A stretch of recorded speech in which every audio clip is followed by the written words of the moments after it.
नमस्कार. आजच्या व्हिडिओमध्ये मी तुम्हाला अक्षय तृतीयेच्या दिवशी काय करावे, तसेच कोणते उपाय करावे, या दिवशी कोणत्या गोष्टींचे दान करावे याबद्दलची संपूर्ण माहिती सांगणार आहे. पण त्याआधी तुम्ही चॅनलवरती नवीन असाल तर चॅनलला लाईक करा आणि सबस्क्राईब देखील करा. कमेंटमध्ये श्री स्वामी समर्थ किंवा ओम महालक्ष्मी नमः लिहायला विसरू नका. 19 एप्रिलला आहे अक्षय तृतीया आणि अक्षय तृतीया या तिथीचं महत्त्व अक्षय आहे. अर्थात कधीही न संपणार आहे. म्हणूनच या तिथीच्या दिवशी तुम्हाला जर नवीन काम सुरू करायचं असेल तर तुम्ही करू शकता. नवीन खरेदी करायची असेल तर ती करू शकता. तुम्हाला तुमच्या नवीन घरात प्रवेश करायचा असेल, त्याचबरोबर घरात एखादी पूजा करायची असेल, अशा कुठल्याही शुभ कार्यासाठी अक्षय तृतीया अत्यंत उत्तम दिवस आहे. सगळ्यात महत्त्वाचा अक्षय तृतीया 3.5 मुहूर्तांपैकी एक दिवस असल्यामुळे या दिवशी कुठल्याही प्रकारचा मुहूर्त बघण्याची गरज नाही. पण महत्त्वाचा प्रश्न हा आहे की अक्षय तृतीया या तिथीचा लाभ आपण आपल्या कुटुंबाच्या कल्याणासाठी कशा प्रकारे घेऊ शकतो. सगळ्यात महत्त्वाचं, जर आपल्याला आर्थिक अडचणी असेल तर उत्पन्न वाढवण्यासाठी काही उपाय करता येतात का या दिवशी? त्याचबरोबर आपल्या कुटुंबात छोटी मुलं आहेत, आजारी व्यक्ती आहेत, त्यांचं आरोग्य चांगलं राहावं यासाठी अक्षय तृतीयेच्या दिवशी काही उपाय आहेत का? या सगळ्या संदर्भात आजच्या या व्हिडिओत तुम्हाला माहिती सांगण्याचा प्रयत्न करणार आहे. तेव्हा व्हिडिओ शेवटपर्यंत नक्की ऐका. संपूर्ण मराठी वर्षात विविध प्रकारचे सण, उत्सव, व्रतवैकल्ये साजरी केली जातात.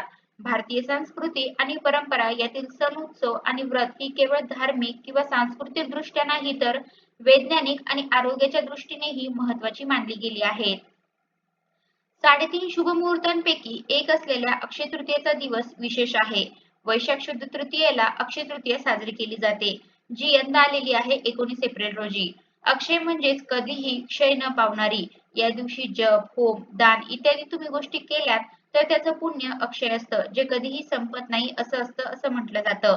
या तिथीला परशुराम तिथी असेही म्हणतात. या दिवशी अन्नपूर्णा मातेची जयंती असते.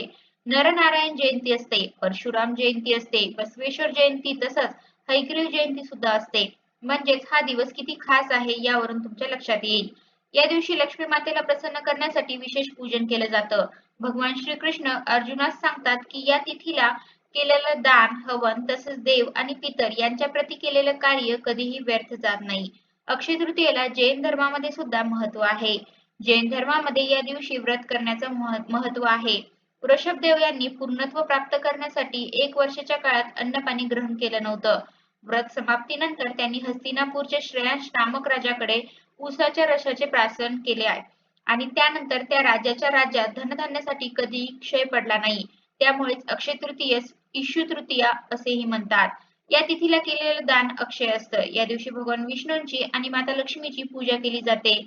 या दिवशी पाण्याने भरलेला घडा दान करावा. तसंच उन्हासाठी छत्री किंवा पायात घालायचे जोडे सुद्धा गोरगरिबांना दान करावे असं म्हटलं जातं. सूर्यवंशातील भागीरथ राजाने या दिवशी पृथ्वीवर भागीरथी म्हणजेच गंगा आणली अशी ही कथा आहे. अक्षय तृतीयेला दान करावं असा जो संकेत आहे तो परंपरागत आपल्याकडे पाळला जातो. या दिवशी केलेल्या दानाचं महापुण्य सांगणाऱ्या ज्या कथा पुराणात वर्णन करण्यात आल्या आहेत त्या माणसाच्या मनात दान करण्याची भावना निर्माण व्हावी, रुजावी या हेतूने सांगितलेल्या आहेत. या सणाच्या निमित्ताने दानाचं आणि त्यागाचं महत्त्व बिंबवण्याचा प्रयत्न सर्व धर्मांनीच केलेला आढळतो. आता अक्षय तृतीयेला कृतयुग संपून त्रेतायुगाची सुरुवात झाली होती असंही सांगितलं जातं. या दिवशी कृषी संस्कृतीचा पालक म्हणून बलरामाची पूजा होते. या दिवशी सुरू केलेल्या कोणत्याही शुभ कार्याचं फळ अक्षय म्हणजेच कधी न संपणारं असतं. म्हणूनच तर या दिवशी घरात नवीन वस्तू घेणं, मोठे आर्थिक व्यवहार करणं, शुभ काम करणं या दिवशी या अशा गोष्टी केल्या जातात. महर्षी व्यास यांनी महाभारत ग्रंथाची रचना सुद्धा या दिवशी करायला सुरुवात केली अशी आख्यायिकाही प्रचलित आहे. आता भविष्य पुराणामध्ये सुद्धा अक्षय तृतीयेबद्दल काहीतरी सांगितलंय बरं का. ते काय आहे? एक सदाचाराने दानधर्म करणारा व्यापारी होता. दुर्दैवाने त्याचा पडता काळ सुरू झाला. व्यापाराची स्थिती हलाखीची झाली. दारिद्र्य आलं. त्याला कुणीतरी अक्षय तृतीयेचा महिमा सांगितला. पुढे अक्षय तृतीयेच्या दिवशी त्याने यथाशक्ती दानधर्म केला आणि त्या बळावर पुढील जन्मी तो मोठा राजा झाला. खूप यज्ञ त्याने केले, राज्य सुख उपभोगले. पण अक्षय तृतीयेला त्याने केलेलं पुण्य कधीही क्षय पावलं नाही, ते अक्षय टिकलं अशी कथा भविष्य पुराणात येते. वैशाख महिन्यातील तृतीयेला चंदन मिश्रित पाणी आणि मोदकाच्या दानाने ब्रह्म तसेच सगळे देवताही प्रसन्न होतात. या दिवशी तुम्ही अन्न, वस्त्र, सोनं तसेच पाण्याचे दान केल्याने अक्षय फळाची प्राप्ती होते.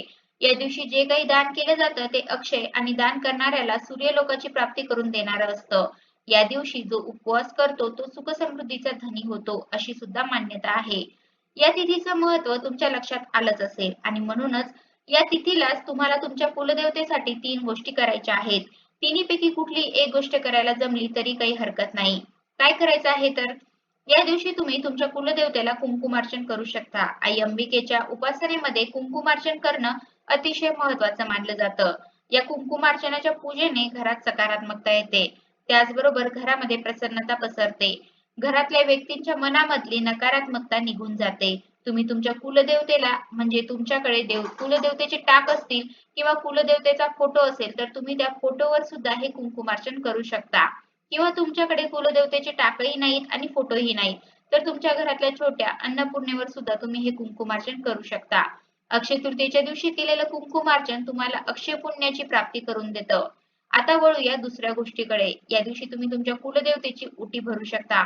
काही विशेष प्रसंगी कुलदेवतेची ओटी भरायला सांगितली जाते आणि अक्षय तृतीयेसारखा शुभ मुहूर्त असेल तर या दिवशी आपल्या घरामध्येच तुम्ही कुलदेवतेची ओटी सुद्धा भरू शकता. ओटीचे सामान नंतर तुम्ही एखाद्या सवाष्णीला हळदी कुंकू लावून देऊ शकता. ओटीच्या निमित्ताने कुलदेवतेची उपासना घडते आणि त्याचबरोबर कुलदेवतेचे स्मरण देखील केलं जातं. आता या दोन्ही गोष्टी तुम्हाला जमणार नसतील तर तुम्ही तिसरा आणि साधा सोपा उपाय करू शकता. तो म्हणजे अक्षय तृतीयेच्या दिवशी कुलदेवतेच्या मंत्राचा जप करू शकता. कुलदेवतेच्या मंत्राचा जप करायचा म्हणजे काय करायचं? तुमची जी कुठलीही कुलदेवता असेल तिचा एक मंत्र आहे. कुलदेवतेच्या मंत्राचा जप 108 वेळा अक्षय तृतीयेच्या दिवशी अवश्य करावा. त्यामुळे कुलदेवतेची साधना होते, उपासना होते. त्याचबरोबर अक्षय पुण्याची प्राप्ती होते. कुलदेवतेचा आशीर्वाद आपल्या कुटुंबावर कायम राहतो. तेव्हा या तिन्ही गोष्टींपैकी कुठलीही एक गोष्ट तुम्ही कुलदेवतेसाठी करू शकता. अक्षय तृतीयेला कृतयुग संपून त्रेतायुगाची सुरुवात झाली होती असं मानलं जातं आणि याच दिवशी कृषी संस्कृतीचा पालक म्हणून बलरामाची पूजा होते. या दिवशी सुरू केलेल्या कोणत्याही शुभ कार्याचे फळ अक्षय म्हणजेच कधी न संपणारे असते. 3.5 मुहूर्तांपैकी एक असल्याने या दिवशी नवीन घरात प्रवेश तुम्ही करू शकता. नवीन वास्तू घेणं, मोठे आर्थिक व्यवहार करणं, अशा प्रकारची कुठलीही शुभ कामं या दिवशी करणं उत्तम मानलं जातं. या दिवशी महर्षी वेदव्यासांनी महाभारत ग्रंथाची रचना करायला सुरुवात केली होती, अशी ही आख्यायिका प्रचलित आहे. मग अक्षय तृतीयेला तुमच्या घरात, तुमच्या गावात कुठल्या नवीन प्रथा, परंपरा आहेत ज्या केल्या जातात त्या तुम्ही कमेंट करून नक्की सांगा. तर अशा प्रकारे आजच्या व्हिडिओमध्ये मी तुम्हाला अक्षय तृतीयेच्या दिवशी काय करावे, तसेच कोणते उपाय करावे, या दिवशी कोणत्या गोष्टींचे दान करावे, याबद्दलची संपूर्ण माहिती सांगण्याचा प्रयत्न केला आहे. कसा वाटला तुम्हाला माझा आजचा व्हिडिओ कमेंट करून नक्की सांगा आणि कमेंटमध्ये श्री स्वामी समर्थ किंवा ओम नमः शिवाय किंवा ओम महालक्ष्मी लिहायला विसरू नका. धन्यवाद.